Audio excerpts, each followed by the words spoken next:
Are you having a hard time figuring out what to get Dad for Father's Day? Shop now at sportshistorynetwork.com/row1 and save 15% off your order when you check out Row 1 Brand's Vintage Sports Pictorium Gallery. They have America's best sports art. With over 7,200 historic sports prints, you're assured to find something unique for Dad this Father's Day. If he's an NFL buff, check out the 1963 vintage NFL helmet poster. Shop now at sportshistorynetwork.com/row1.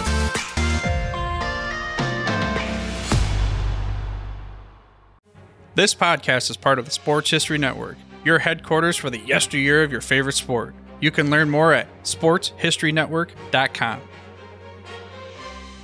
Hello, sports fans, and welcome to another edition of Yesterday's Sports on the Sports History Network. Few saw it coming before the season began, and even at mid-season. But with excellent quarterbacking and a dominant defense, the Raiders won the NFL's big prize 40 years ago. From 1967 to 1977, the Raiders had been one of the top teams in professional football, reaching the postseason every year except for 1971. They had played in 9 AFL AFC Championship games, winning 2 of them, and in 2 Super Bowls, winning 1. But 1978 was a disappointing year. In a preseason game against the New England Patriots, Raiders defensive back Jack Tatum's hit resulted in Patriots receiver Darryl Stingley getting paralyzed. The play seemed to cast a dark cloud over the team.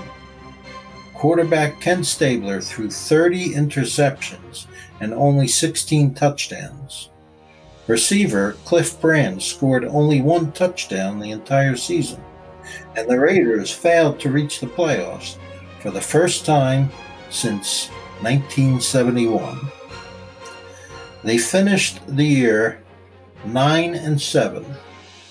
To no surprise, 1979 brought change.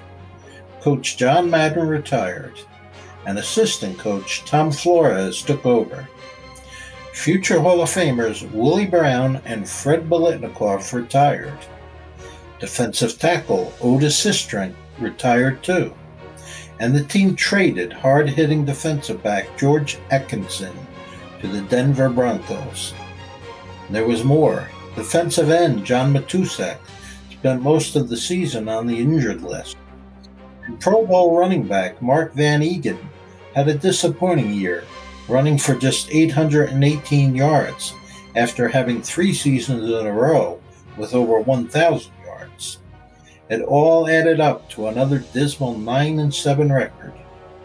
The team missed the playoffs for the second year in a row. More changes followed. Before starting the 1980 season, Al Davis announced that the team would be moving to Los Angeles. NFL Commissioner Pete Rozelle blocked the move, and the two ended up blocked in a court battle. There were on-the-field changes too. 3 of their top players were put on the trading block: quarterback Ken Stabler, defensive back Jack Tatum, and linebacker Phil Villapiano. Few expected much from the 1980 Oakland Raiders, and the first 5 games didn't change that thinking. Oakland opened with a win over the Kansas City Chiefs, but lost the following week in overtime to the San Diego Chargers. A win in Week 3 against the Redskins gave hope. The team was 2-1, but Week 4 saw a 5-turnover, 24-7 loss to the Buffalo Bills, and Week 5 was worse, a 31-17 loss to the Chiefs. Hope was fading for this 2-3 team, not just because of the way the team was playing, but because the new starting quarterback, Dan Pastorini, suffered a broken leg against Kansas City and was out for the season. The team would now be led by backup quarterback Jim Plunkett, who did nothing to distinguish himself by throwing 5 picks against the Chiefs. Up to that point, Plunkett had an up and mostly down NFL career. After winning the 1970 Heisman Trophy, Plunkett was the number 1 draft choice of the then Boston Patriots. After having a promising rookie campaign, Plunkett struggled for the next 6 seasons, 4 with the Patriots and 2 with the 49ers. In 1978, he joined the Raiders as a backup. Things looked bleak going into Week 6 against the 4-1 Chargers, but the Raiders pulled off an upset. Plunkett threw only 14 passes, but completed 11 without an interception. Kenny King gained 138 yards rushing, but the big news was on defense, where the Raiders forced 6 turnovers and sacked quarterback Dan Fouts 7 times. The Raiders won 38-24. Next up were the defending Super Bowl champion Pittsburgh Steelers. Surprisingly, the Raiders traded All-Pro tight end Dave Casper during the week.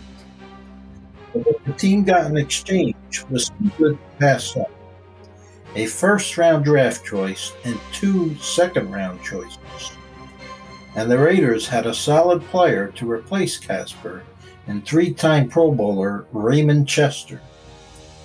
The trade wasn't a disruption, as Plunkett played a great game, passing for 247 yards, 3 touchdowns, and again 0 interceptions.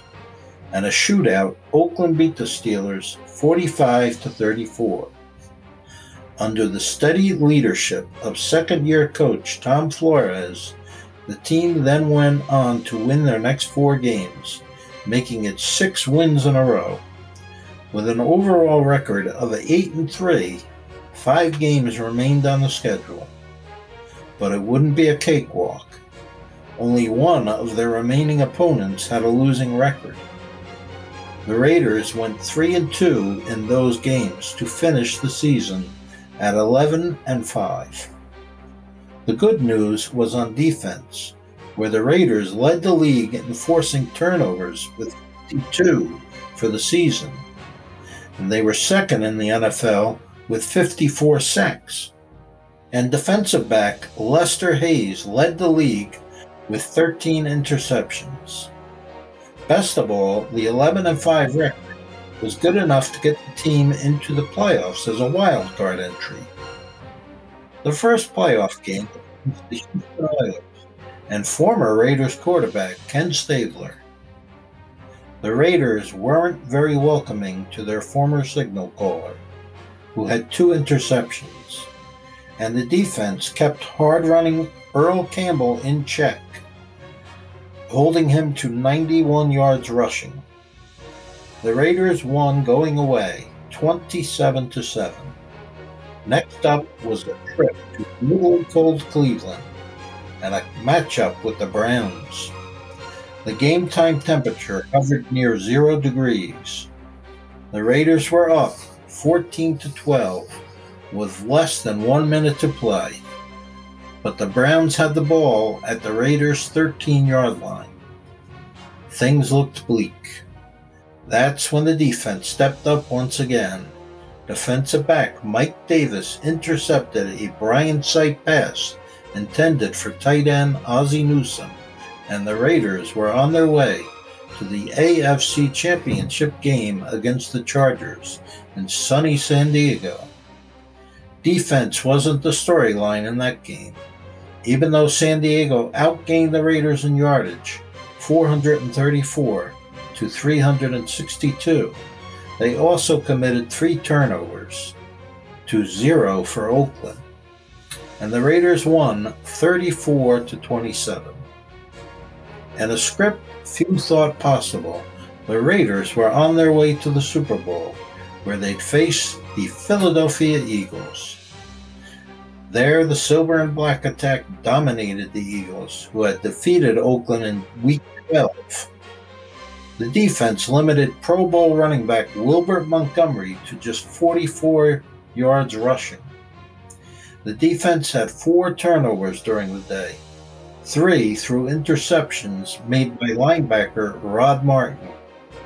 On offense, running back Kenny King turned a short pass into an 80-yard touchdown, and Jim Plunkett threw for 261 yards, 3 touchdowns, 0 interceptions, and was named the Super Bowl MVP.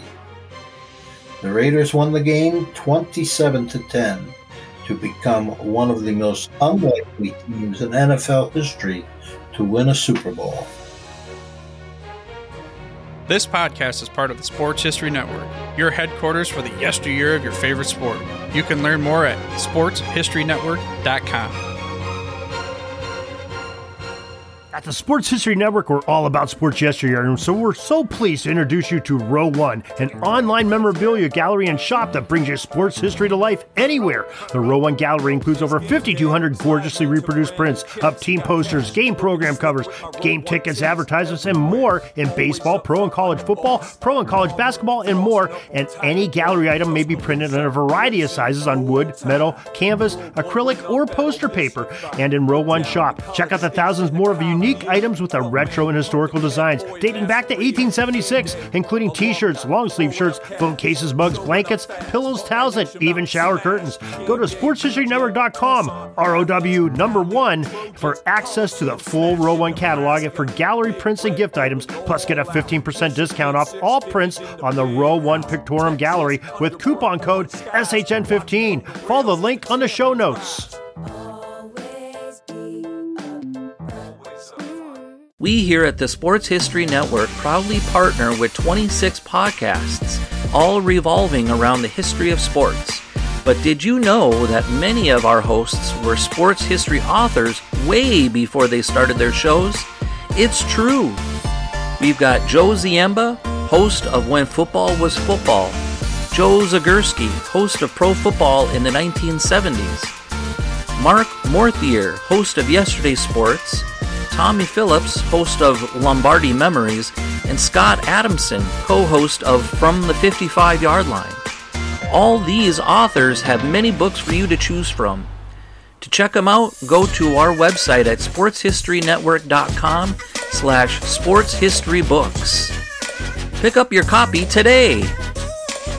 Soundtrack provided by Kevin MacLeod of filmmusic.io.